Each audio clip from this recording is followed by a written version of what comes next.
Hi, this video is all about how to organize a protest. In the DXC Bay Area chapter, we have a checklist that we use every single time we organize a protest. And it doesn't matter how experienced we are, we always look at our checklist. You can find the checklist at dxc.io/protest guide. In this video, I'm going to be taking you step by step through what you have to do in order to organize the protest. The very first thing you have to do is determine your objectives. Why are you organizing this protest? What is the purpose behind this protest? It is important that you figure that out so that you can explain it to the people that you're hoping to mobilize. If you understand why you're doing it, then more people will be inspired to join you. Once you know why you're doing this protest, you should develop an action plan. You need to figure out what is exactly that you're going to be doing. Where are you going to be protesting? Where are people going to be standing? What are they going to be doing? How many people will be speaking? How many people will be leading chants? How many people will be doing outreach? And in order to figure out all these things, you have to scout. And scout is the act of gathering information about a target. In your case, is the place that you will be protesting. So when you scout, you have to figure out things like where are people going to be standing, where are people going to be entering, where are people going to be exiting. And when you scout, you'll be able to develop your plan. You also have to make a Facebook event page, and you can make it public or private. Like if you want to disrupt a grocery store and you don't want them to know that you're coming, then you should make it a private event page. And if you don't care about it, and like all you want to is like mobilize as many people as possible, then you should make a public event page. And if you think that your protest goes in line with DXC's values and mission, you can email the protest team to ask them if they can make it from the SA Bay Area page. But if not, you can just make it from your own page. So now you scouted, you have your plan, you have an event page, so you have to start assigning roles. And I did speak a little about the roles that you should be getting for organizing a protest, but I'm gonna go over them just really quickly. So you should be getting people to do the speak outs. I usually like to have between 2 and 3 people to get diverse voices, but if you don't have that many people, that's okay. Even one person doing a speak out is good. You need to have people leading chants, people doing outreach, people filming, people taking photos, people live streaming if that's something that you would like to do, and maybe even somebody taking attendance.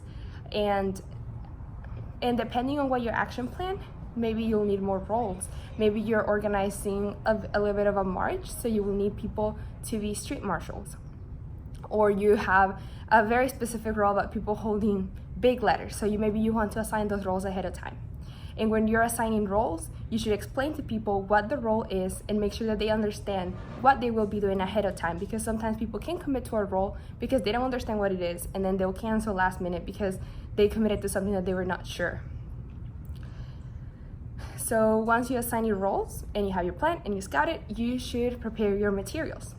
And for basic protests, the materials are the placards or signs that people will be holding, the leaflets that the outreachers will be using to pass out to people when they're engaging in conversations, megaphone or any other form of audio amplification, camera equipment, but you don't need a camera, you can record with your phone if you like, maybe banners, maybe any other protest materials that will depend on your action plan. So maybe you're doing a more creative action, so you would like to have flowers for people to hold instead of placards.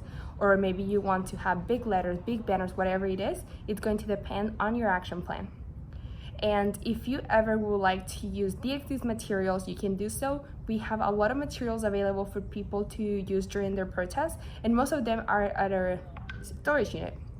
And if you would like to borrow our materials, you can email the protest team or myself at tanya@dxc.io. So now that you have your plan, you assign your roles, you prepare your materials, the next thing to do is to execute your plan. The day of your protest, you should arrive at least 15 minutes early, and maybe even ask the people who have key roles to arrive early. Then you'll brief people. And the briefing is your chance to tell people what the plan is, introduce yourself, talk about nonviolence, talk about why we're protesting, and give them the opportunity to ask any questions about the plan. Once you brief everyone and you answer their questions, you should leave the briefing location, which by the way should not be the same place as the protest location. I forgot to say that in the beginning. So once you leave your meeting location and you start walking towards your protest location, you should just be paying attention for any potential issues. Make sure that people are following the plan, make sure that people are non-violent, make sure that people are doing what they're supposed to be doing. And then you have to signal an end to the protest. Once you signal the end to the protest, you should start walking to the place that you will debrief. And the debrief is just the time where you will give closure to your protest and open the floor for discussion so that people can share how they feel about the protest, give an opportunity to new people who never protested before to share about their experiences, maybe announce any other upcoming events, and take a group photo. And then after that, you're done. You organize the protest. So now make sure that you put the materials where they belong, make sure that you post photos on social media, and you tag everybody who attended.